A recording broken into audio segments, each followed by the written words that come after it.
700 বছরের পুরনো মন্দির। এখানে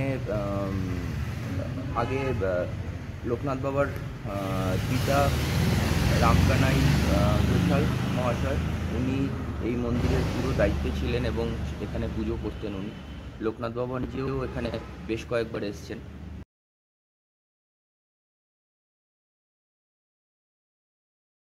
হরে কৃষ্ণ কৃষ্ণ কৃষ্ণ হরে হরে, হরে রাম রাম রাম হরে হরে। ওই যে খাচ্ছি দেখেছো, ওই দেখো, মৎস্য অবতার। বললাম না, খাবার মুড়ি দিলে সবচেয়ে ভালো দেখা যায়, কারণ বিস্কুট তো ডুবে যায় তো টপ করে। ওই যে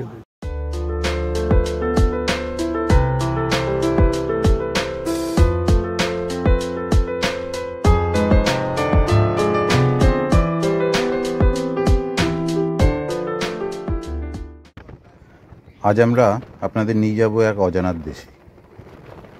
এই অজানাকে হয়তো অনেকেই শুধু ধর্মীয় স্থান হিসাবে চেনেন।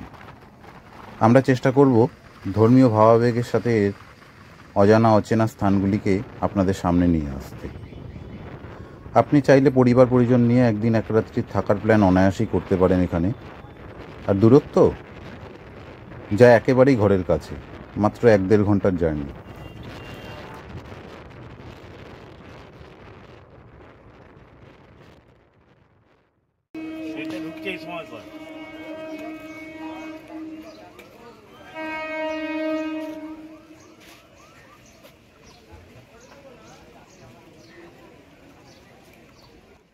বন্ধু রঞ্জন ও অভিষেকের সাথে দুর্গানগর স্টেশন থেকে ধরে নিলাম সকাল 8:43-এর হাসনাবাদ লোকাল, যেটা শিয়ালদা থেকে 8:22-এ ছাড়ে। ট্রেনে বসার জায়গা পেতে অসুবিধা হয়নি।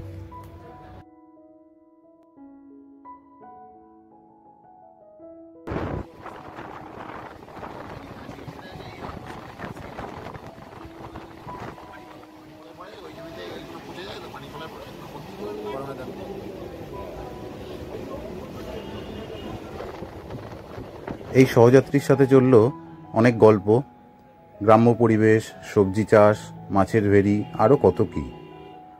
কথার ছলে কোথা থেকে 1 ঘন্টা কেটে গেল টের পাইনি। ওনাকে বিদায় জানিয়ে নামলাম গন্তব্য স্টেশন কাকড়া মির্জানগরে।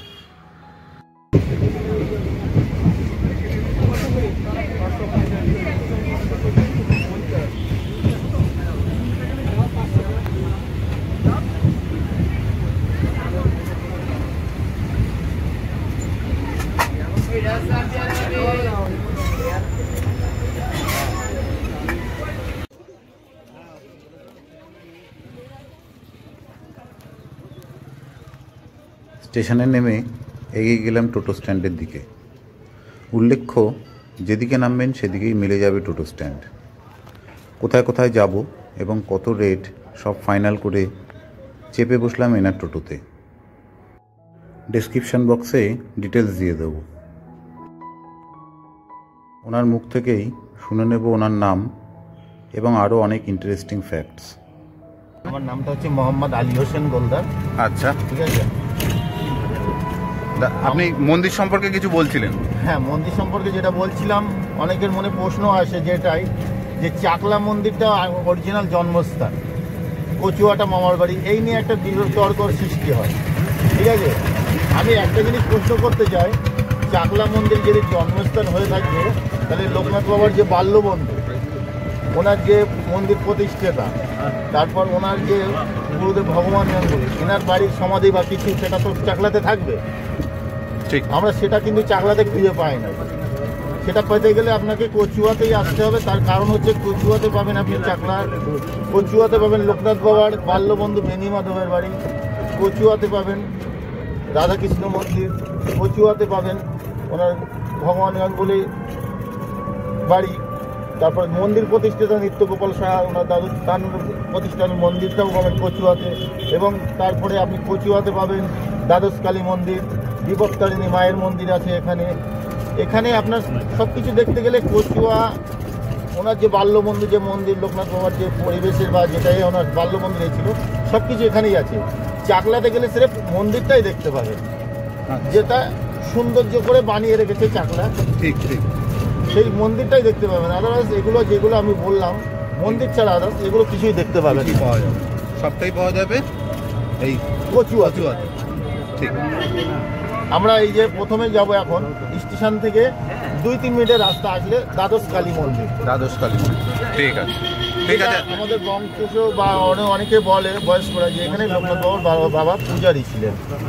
সেই মন্দিরটা আমরা এখন দর্শন করি।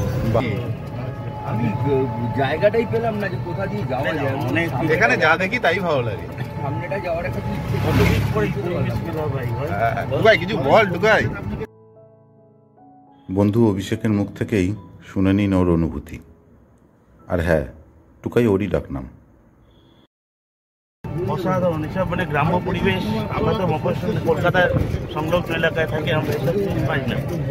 খুব সুন্দর মানে চারদিকে গ্রাম্য পরিবেশ। এখনো যদিও অনেকটা পাকা বাড়ি দেখতে পাচ্ছেন, এরপর থেকে সব রাস্তাগুলো শুরু হবে আস্তে আস্তে। অনেক কিছু দেখাবো আপনাদের। আমি রথিজিৎ আপনাদের সঙ্গে যাচ্ছি। আর বাইরে আমি রথিজিতের বন্ধু অভিষেক। আপনাদের জন্য আরও কিছু আনছে রথিজিৎ। আপনারা প্লিজ রথিজিতের চ্যানেলটাকে সাবস্ক্রাইব করুন, অবশ্যই সাবস্ক্রাইব করুন, কারণ ভালো ভালো জিনিস দেখতে গেলে এখানেই পাবেন। ঠিক আছে, বাই।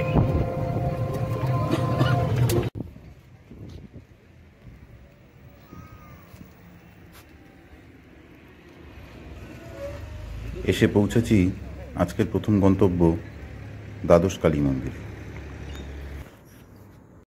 মন্দিরের সম্পর্কে জানানোর আগে দর্শন করুন 12টি শিব মন্দিরে স্থিত শিবলিঙ্গ।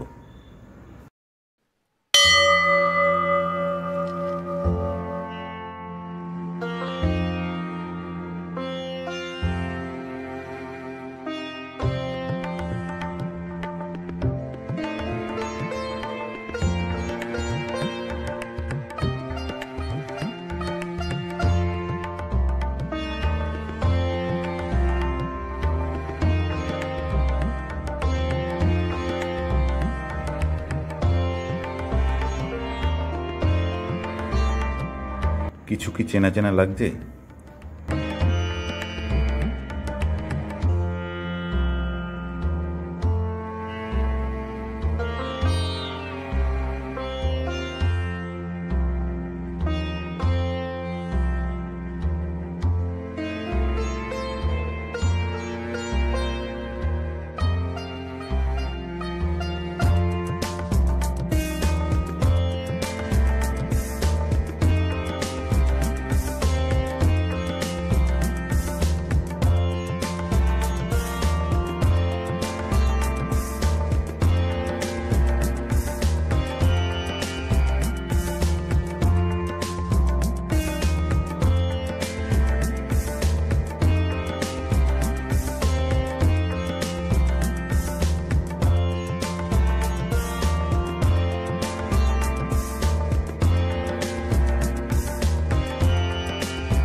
গেস করে ফেলেছেন নিশ্চয়ই।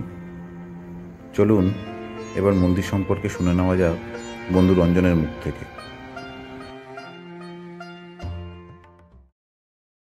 এই মন্দির দ্বাদশ কালী মন্দির, 700 বছরের পুরনো মন্দির। এখানে আগে লোকনাথ বাবার পিতা রামকানাই ঘোষাল মহাশয়, উনি এই মন্দিরের পুরো দায়িত্বে ছিলেন এবং এখানে পুজো করতেন উনি। লোকনাথ বাবা নিজেও এখানে বেশ কয়েকবার এসেছেন। এই মন্দিরে আমাদের রানী রাসমণি যখন দক্ষিণেশ্বরের মন্দির তখনও তৈরি হয়নি, যখন পরিকল্পনা হচ্ছে তখন এখানে এসেছিলেন এবং এখানে তখন এই যে কালী মূর্তি রয়েছে, যে বিগ্রহ রয়েছে, সেই বিগ্রহ উনি এখান থেকে নিয়ে গিয়ে দক্ষিণেশ্বরে স্থাপন করবেন ঠিক করেছিলেন। কিন্তু এখানকার যারা গ্রামবাসী আছে সেই গ্রামবাসীরা এই মূর্তি নিয়ে যেতে দেননি। স্থানীয়দের মতে এই মন্দিরের আদলেই তৈরি হয়েছে দক্ষিণেশ্বর মন্দির। দর্শন করুন মা আনন্দময়ীর মূর্তি। প্রতি অমাবস্যায় ধুমধাম করে এখানে মায়ের পুজো হয়।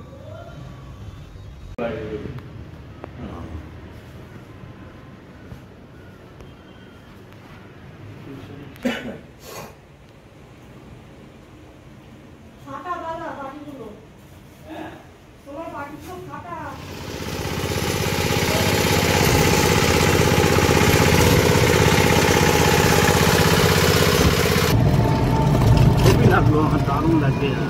মানে আমরা ঢুকবো এবার লোকনাথ বাবার পিছনের গেট দিয়ে রাধা কৃষ্ণ মন্দির। রাধাকৃষ্ণ মন্দির, লোকনাথ বাবার যে পিছনের যে রাস্তাটা আছে, হ্যাঁ, সেই পিছনের রাস্তা দিয়ে আমরা রাধাকৃষ্ণ মন্দিরে, তারপরেই আমরা যাব লোকনাথ বাবার মন্দিরে। ঠিক আছে।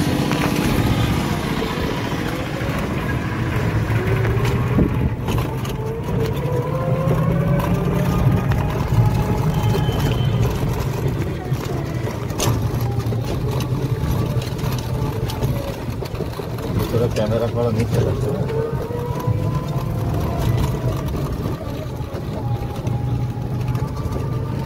বড় বড় মাছ, তাই না? হ্যাঁ। দুপুর 1টা থেকে 3টা।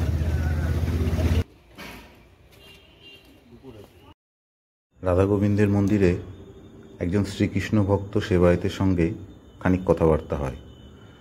দেখাবো সেই কথোপকথন। অথচ উনি মন্দিরে ঢোকার সময় কি বলেছিলেন শোনাই একবার।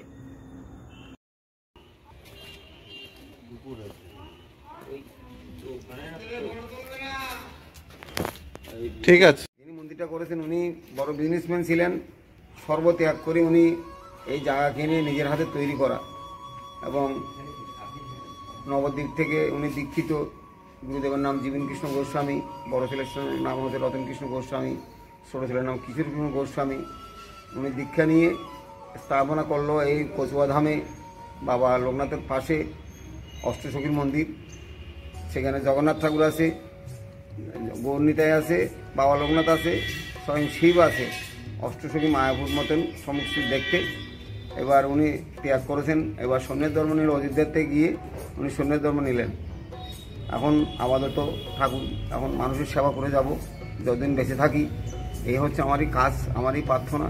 আপনারা সবাই ভালো থাকবেন, রাধারানী কৃপা করবে। জয় মথুরা, জয় বৃন্দাবন, হরিদা ধাম নিতাই গৌর প্রেমানন্দে, হরি হরি বলো। হরি হরি বলো। ত্যাগ না করলে জীবনে কোনোদিন কার্যসিদ্ধ হবে না। ত্যাগ পরম ধর্ম। ত্যাগ হচ্ছে পরম ধর্ম। বলছে তুমি কি নিয়ে এসেছিলে? কিছু তো নিয়ে আসোনি, খালি হাতে যাচ্ছ। কিন্তু খালি হাতে নয়, যাবি শুধু হরিনাম নিয়ে। এইটুকু মানুষের জীবনে থাকবে। বলতে আগে নিজেকে জানো, নিজেকে চিনো।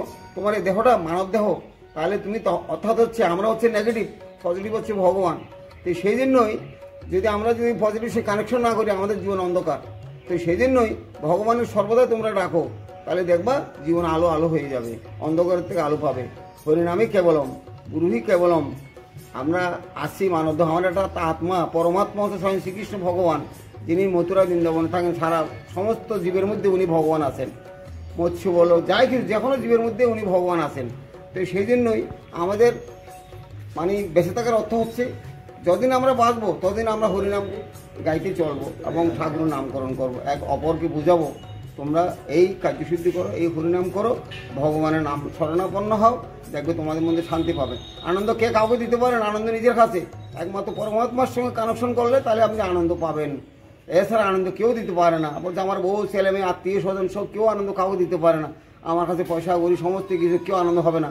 একমাত্র পরমাত্মার সঙ্গে আমি যদি কানেকশন রাখি তাহলে আমি আনন্দ পাবো, সদাই আমি নৃত্য করবো। তাকে হরিনাম করো, হরে কৃষ্ণ কৃষ্ণ কৃষ্ণ হরে হরে, হরে রাম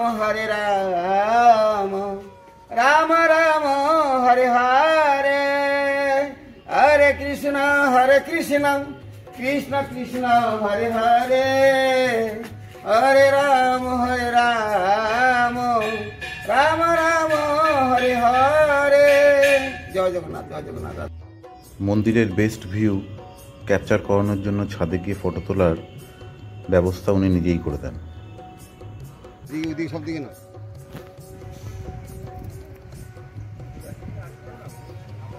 ভিডিও করতেছে না, ফটো নিচ্ছি।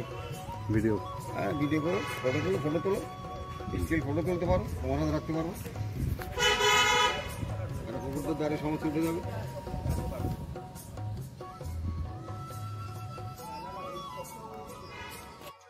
কঠোর বিধিনিষেধ থাকা সত্ত্বেও উনি আমাদের প্রতি সম্ভবত এতটাই প্লিজড হয়েছিলেন যে রাধাকৃষ্ণের সাথে অষ্টসখীর মূর্তি, মহাদেবের দিব্যলিঙ্গ, জগন্নাথ দেব ও লোকনাথ বাবার মূর্তির ফটো তোলার অনুমতি দেন। আর এর জন্য আমরা একবারও ওনাকে অনুরোধ করিনি। চলুন দর্শন করা যাক।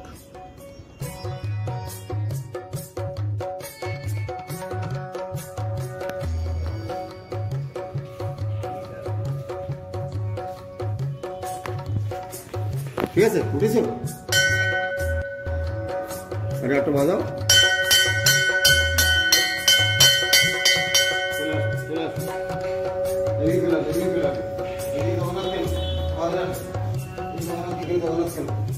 পুরী ধামে রয়েছে। জয় জগন্নাথ। জয় জগন্নাথ। আর পিছনে আসো। হ্যাঁ, এখন পুরী ধামে রয়েছে। তাহলে বাবাটা জয় জগন্নাথ। ওই বাবাটা না, বাবাটা না, আর এদিকে পুরোটা উপর চুলটা শুধু আর পিছনে আসো, আর পিছনে আসো, আর পিছনে আসো। হ্যাঁ, মন্দির সংলগ্ন এই পুকুরে রয়েছে নানা প্রকারের মাছ। ভক্তগণ তাদের খেতে দিলে তারা সানন্দে গ্রহণ করে। আমাদেরও সেই সৌভাগ্য হয়েছে। ওই যে খাচ্ছি দেখেছো, ওই ব্যাপার মৎস্য অবতার বললাম না, খাবার মুড়ি দিলে সবচেয়ে ভালো দেখা যায়, কারণ বিস্কুট তো ডুবে যায় তো টপ করে। ওই যে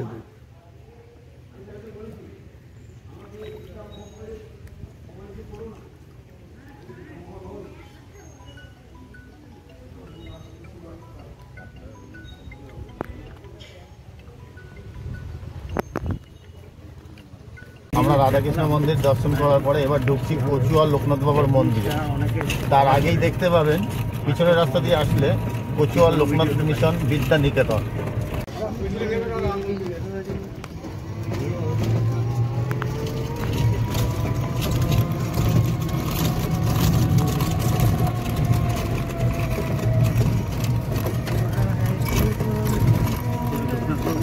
দেখুন বহুত প্রাচীন মন্দির।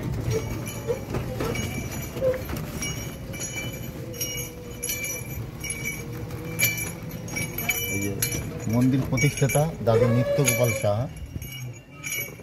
দাদু নিত্যগোপাল সাহা মানে দাদু কেন?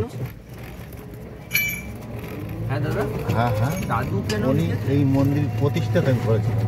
না, এই কি মানে দাদু, হ্যাঁ, দাদু ছিলেন? সবাইকে দাদু, সবাই দাদু ডাকতেন আর কি। ওনার হয় না কলকুয়ালি, সবাই মামা বলে কাউকে। ঘর এখানে বসে খেতে দেওয়া হয় দুপুরে। আচ্ছা, হ্যাঁ, আমরা কি প্রসাদ এখানেই নেব? হ্যাঁ, প্রসাদ আমরা এখান থেকেই নেব। আচ্ছা, সামনে দেখতে পাচ্ছেন কচুয়া লোকনাথ বাবার মন্দির, জল মন্দির ওটা। আচ্ছা, আমরা কচুয়া লোকনাথ মন্দিরের সামনে, একদম অফিসের সামনে কুপন কাটতে হবে। ঠিক আছে। হ্যাঁ,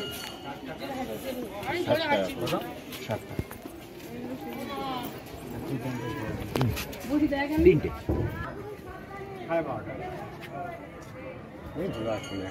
এখন বলবো তো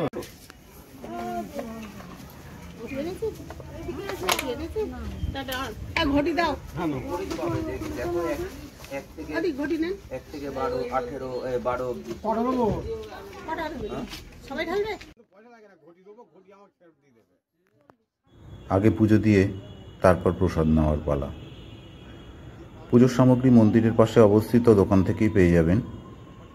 আমরা যেই দোকান থেকে নিয়েছিলাম ওনার নাম ও নাম্বার ডেসক্রিপশন বক্সে দিয়ে রাখলাম।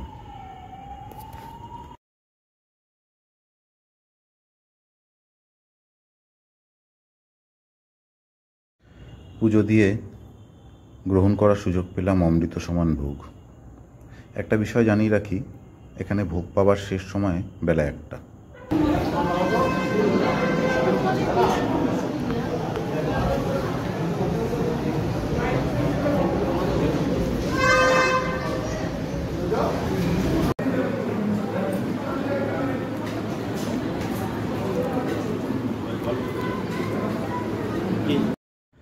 মন্দির পর্বের দ্বিতীয় ভাগে আপনাদের নিয়ে যাব রাস মন্দির, জগন্নাথ মন্দির, বিপত্তারিণী মন্দির, দেখাবো লোকনাথ বাবার বাল্যবন্ধু বেণীমাধব মহাশয়ের ভিটে, আর জানাবো কোথায় কোথায় থাকতে পারবেন আত্মীয় পরিজনদের নিয়ে। ভিডিওটা ভালো লাগলে লাইক শেয়ার করে দিন, আর এখনও সাবস্ক্রাইব না করে থাকলে সত্তর চ্যানেলটা সাবস্ক্রাইব করে রাখুন পরের পর্বে নোটিফিকেশন পাওয়ার জন্য। ভালো থাকবেন, দেখা হচ্ছে।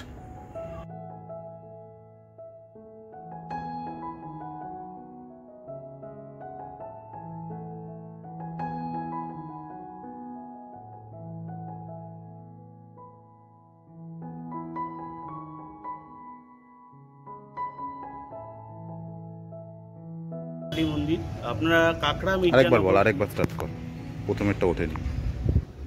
আমরা এখন আছি কাকড়া। আমি বললে